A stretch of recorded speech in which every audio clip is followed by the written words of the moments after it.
Hello and welcome to a Smurd P video. Today we're looking at X-TREME X-Men issue 4 by Chris Claremont and Salvador Larroca. Now the story begins with Storm reeling from the shock that Kitty Pryde is dead after they all get depowered at the end of last issue, which I can't remember. I think Chris has done it a few times, this whole depowering thing, and so I'm quite surprised that that's the direction he's gone, to sort of make them be against the wall in terms of fighting the adversities of the purity and the Sentinel known as Scrap, so to speak. So let me just adjust my light a little bit. Bring that in. Hopefully that's a little bit better. It's not blinding you. So maybe it's a bit too dark, I'm not sure. Just there we go. Right. So Storm is not filled with grief in terms of she can't function. She's filled with grief. She wants vengeance. For here we have the cast of this issue. So rather than just stopping and going away, she's prepared to take Sansu and Soul Scream on. Now, if Storm and the X-Men have lost their powers, surely these guys have lost their powers too. So I'll get into this a little bit more, but the whole issue is a little bit hit and miss of who has their powers, who doesn't have their powers, who has their powers, who doesn't have their powers. So Storm says, you'd be quite wrong. I trained when I was, before my powers came in place when I was a young child. And we know she can do hand-to-hand combat, etc. She can be that person. We also know that in some of the earlier issues of X-TREME X-Men, after her spinal, Wolverine took the time to help her rehabilitate and, do some training back then as well to get herself back up to full strength, etc. Meanwhile, Beastly Brute, which is being controlled by Ogun. Now, if Ogun is, I can't remember if he's a mutant or not, but somehow he's possessing this creature, would he not have dispersed as well? Maybe? Maybe I'm reading too much into it, or being too much of a critic, or just seeing what comics are. These things happen, and you just gotta go with it, even though it doesn't make sense. So he comes flying in, and he's throwing Wolverine like no tomorrow. However, Rogue gets her second wind, and she is ready to go hand-to-hand. Remember, at this point, I think she's still human. This is before those final X-TREME X-Men issues. So she is getting stuck in, and she's thinking of Ogun, and actually Ogun's not used to being this great big brute. He's used to being a smaller person, and more about speed. So which gives Rogue the sort of advantage, etc. Well, sort of, until she gets smashed in the stomach and goes flying over. So they are in trouble until Loki comes in, sets them ablaze, and the X-Men scarper. Meanwhile, we've got a moment with Bishop and Sage and the police are handing out guns to anyone who has a badge randomly. And then Bishop says, are you good with this? And he seems to forget she was in a war. Before Professor Xavier found her, she was over fighting wars before she was even big enough to carry a sniper rifle. She knows how to fight, she knows how to kill.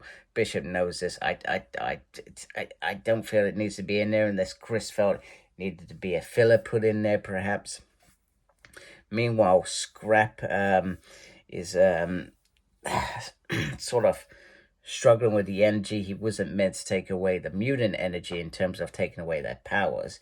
He wanted to kill them. So, which I think they're build up towards the next issue. So, the snow is coming down, and Wolverine is sinking his things, even though right now shouldn't have his healing powers.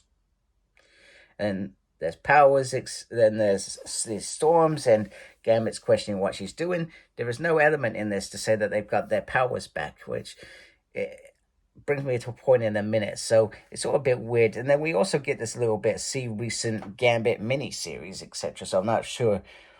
So if this is set back in X-TREME X-Men, is this back then?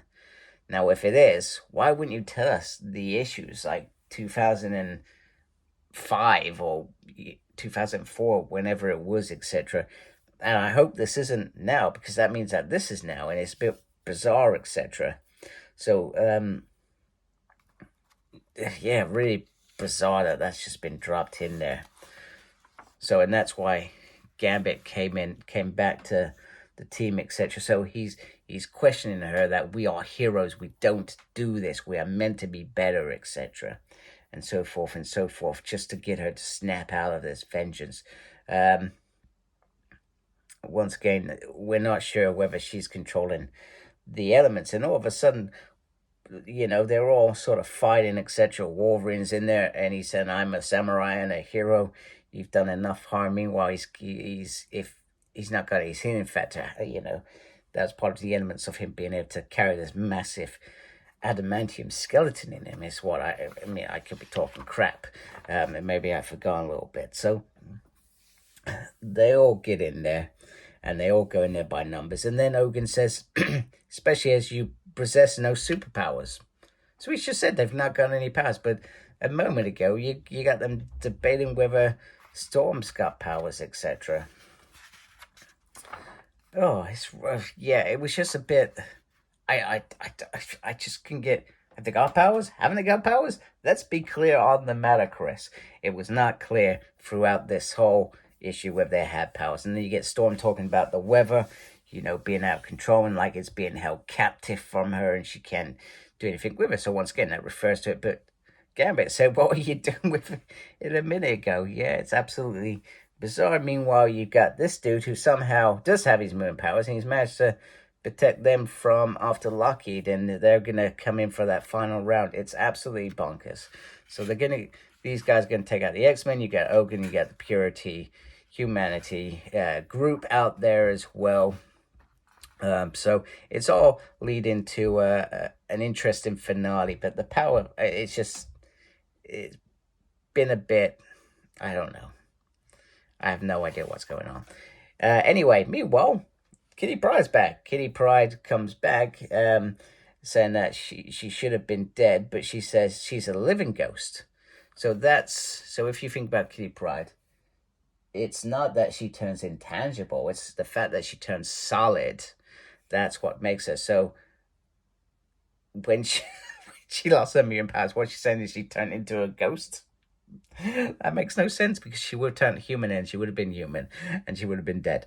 So I yeah, it's just bonkers. You knew she was going to come back, you know. It's just I just don't understand it. It doesn't make sense. So except my natural forms to be intangible. No, if you're human, your natural form's to be human. You're not a ghost unless you're saying that you're dead. So yeah, this is a really weird. As much as I love Chris, there are some moments in this issue where I thought, "What on earth have you done?" This was really, and I was really enjoying this mini series. I was loving it. I felt like, you know, oh, I'd gone back 20 years, but this has been not a letdown. I just felt like it could have been better. It's like he got to this point and run out of ideas, and well, I'm going to do this because it's extreme, and then I'm going to do this. He didn't have to do any of that. He could have made this a little bit more simpler than complicated, and have people like me thinking they know it all and questioning certain elements of it, because as a writer, I'm sure you don't want to do that. You don't want to be questioned over little things like this. This one doesn't make sense. There's a few moments in this book that don't make sense. So anyway, Chris is still a legend as far as I'm concerned. Love Chris's work. I'll go back and read that classic run every day of the week over some of the stuff now. So yeah, just at least when he's been writing series, I mean, even in the 2000s when he came back, the first part of these runs were absolutely amazing, and they just sort of went off on some weird tangent. But this is has gone downhill quite quickly. But it's still good. I mean, I can still read this and be satisfied. But yeah. Anyway, that is I forgot to say, homage to Dark Phoenix. That cover from what is it? Is it 138 or 139? I can't remember, one of those. Maybe it's even, I may have got that completely wrong. Anyway, it doesn't matter. Homage to Dark Phoenix, and I hope you like my video. If you do, please support my channel by subscribing. Thank you for watching. Really appreciate it. Thank you to everybody that is subscribed to my channel. Appreciate you folks a lot. And look after yourself and embrace geekiness. Take care. Goodbye.